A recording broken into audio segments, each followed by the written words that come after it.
France Gall est décédée, Véronique Sanson, le silence qui en dit long. Les deux chanteuses France Gall et Véronique Sanson ne s'adressaient plus la parole depuis de longues années. Une rivalité liée à leur histoire d'amour commune avec Michel Berger.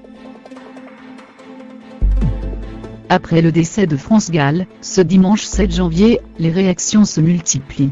Hommes politiques, mais aussi amis et anciens compagnons, comme Julien Clerc, prennent la parole pour rendre hommage à une artiste et une femme hors du commun. Mais la chanteuse Véronique Sanson reste pour l'instant aux abonnés absents. Autrefois amies, les deux femmes ne s'adressaient plus la parole depuis de longues années. Quelle est la raison de leur brouille ? Certains évoquent une rivalité musicale, d'autres une rivalité amoureuse, puisque toutes deux ont partagé la vie de Michel Berger. En 1972, Véronique Sanson quitte Michel Berger en prétextant aller acheter des cigarettes. En réalité, elle rejoint le célèbre chanteur et guitariste américain Stephen Stills, pour qui elle a eu un coup de foudre. Peu de temps après, Michel Berger rencontre France Gall, qu'il épouse en 1976, et avec qui il aura 2 enfants.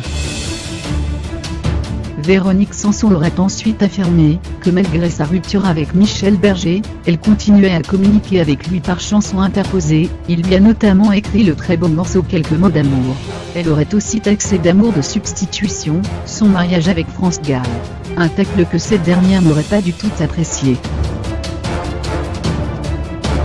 Lorsque Véronique Sanson est interrogée à ce sujet en 2012, au micro d'Europe 1, elle admet qu'elle n'adresse plus la parole à son ancienne amie, mais sous-entend que leur brouille a été montée en épingle par les médias.